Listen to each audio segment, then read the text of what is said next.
Հարցերը կոնկրետ վերաբերում են Երևանում մոթի աղտոտվածությանը, հատկապես վերջին շրջանում շատ են բողոքում։ Ուզում եմ հանրությանը տեղեկացնենք, թե ինչ հետևանքներ կարող են ունենալ դրանք մարդկանց առողջության վրա, ինչ հիվանդություններ կան, որ կարող են սրվել կամ առաջանալ դրանից։ Հիվանդությունները եւ դրանց առաջացումը ու սրացումը նույնն են, ինչ որ գրեթե ցանկացած օդի աղտոտվածության պարագայում։ Այսինքն առաջնահերթ խնդիր են դառնում քրոնիկ թոքային հիվանդություն ունեցող մարդիկ, քրոնիկ օբստրուկտիվ բրոնխիտ ունեցողները, ասթմա ունեցողները եւ նմանատիպ այլ խնդիրներ ունեցող քրոնիկ պացիենտների մոտ կարող են դիտվել սրացում։ Հետևաբար պետք է փորձել մաքուր օդ շնչել, խուսափել աղտոտված օդի, տնային պայմաններում օրինակ ունենալ ֆիլտրեր,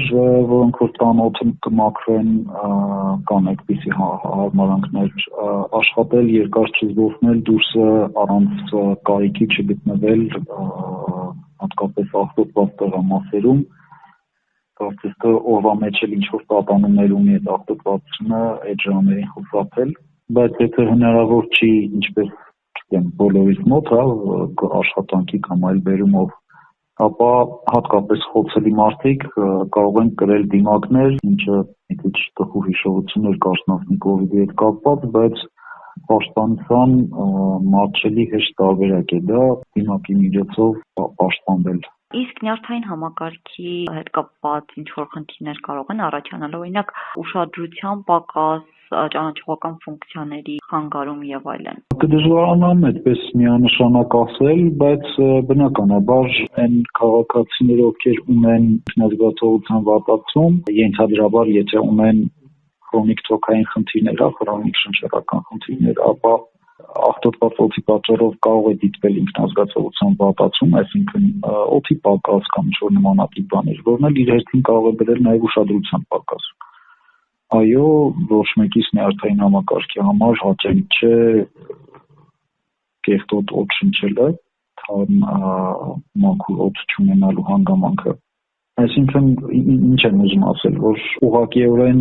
վստահ չեմ, որ կազդի կամ չի ազդի, բայց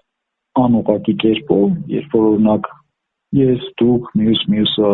լարված աշխատում ենք մեր գրասենյակներում, դուք են գալիս մաքուր օդ շնչելու, այդ մաքուր օդը չկա, դա արդեն նյարդային համակարգի ընկճման պատճառ կարող է դառնալ։ Իսկ ձեր պրակտիկայից ելնելով, ձեզ մոտ օրինակ հիմա պացիենտների ավելացում, ավելի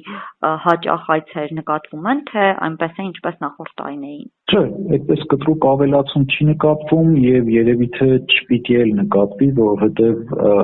նման պացիենտների քանի որ իրենց մոտ խնդիրները քրոնիկ է, իրենք բժիշկներից ավելի լավ գիտեն, որ պիտի խուսափեն, իրենք եւս զգում են, որ չգիտեմ, դրսում ավելի վատ են զգում, քան տանը, տեղաչափերն են սկսում բարձրացնել ընդունվող դեղերի, այսինքն այդպես հրատապ վիճակներ չի առաջանում, որ հենց այս պահին օրինակ չգիտեմ մոտ կամ շտապօգնությունը ծանրաբեռնվի, բայց աստիճանաբար, աննկատ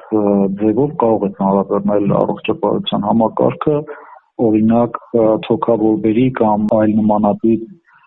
խնդիրների ձգձգումով, հիմա վիրուսային այդ վարակների սեզոնն է ու դրանց առաքած խնդիրները շնչառական վիրուսները ավելի երկար լավանան,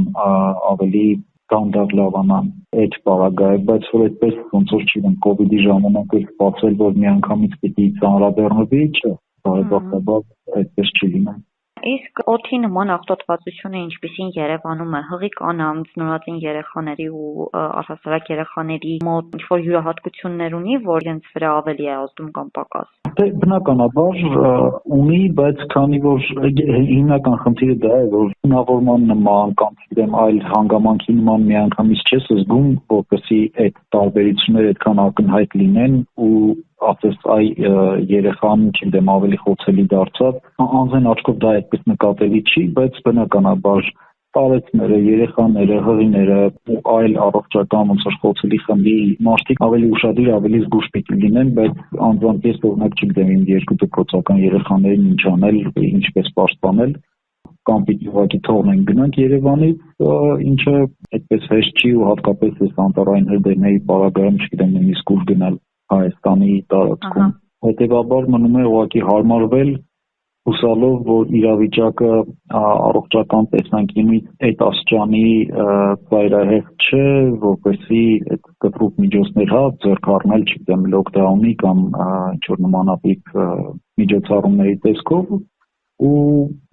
հավանաբար բնակլիմայական փոփոխությունների պիտի սպասել, որովհետև անկեղծ ասած չգիտեմ նաև ինչով պիտի մենք բարելավենք, կտրուկ բարելավելու մասն ոչ թե երկար հեռանկարի, այլ որպեսզի հենց վաղը քաղաքի օդը մաքուր լինի, ես չգիտեմ դրա համար ինչ գործիքներ կան աշխարհում, որտեղ այդ հրդեհները, որոնք որ կան դրանց դեմ որոշակի պայքար մղում են, չգիտեմ, ինչ կարելի է ավելանել, իսկ քաղաքի օդը դա մեր բնակարանի կամ ինչ-որ շինության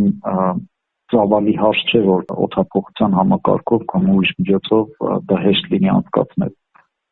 Աստիճանաբար մենք տեսնում ենք, որ տարեստարի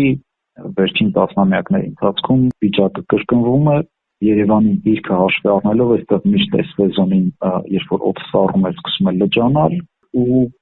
դրա հետ կարճաժամկետ ոչ մի չի կարելի անել։ Բնականon չէ, որ պատուհանները բացի սկզբնականից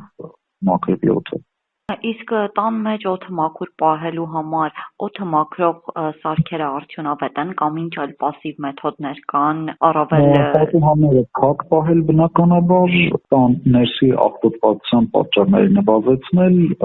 ծխելը, տան փոշոտ լինելը, հնարավորինս նաև խուսափել տան պայմաններում գազօջախի օգտագործումից, որտեղ դա ևս տան օդը կեղտոտում է, ու գել այդ վենտիլյացիոն համակարգերը օդափոխության, որ բոլոր բնակարաններում կան, եւ օդի այդ խոնավեցնող եւ վտող ֆիլտրող սարքերի կիրառումը, որը ոչ միայն այս սեզոնի հետ կապված, այլ ընդհանրապես ոնց որ առողջ ապրելակերպի մի մաս կարող է լինել, հատկապես Երևանի չոր օդը հաշվի առնելով։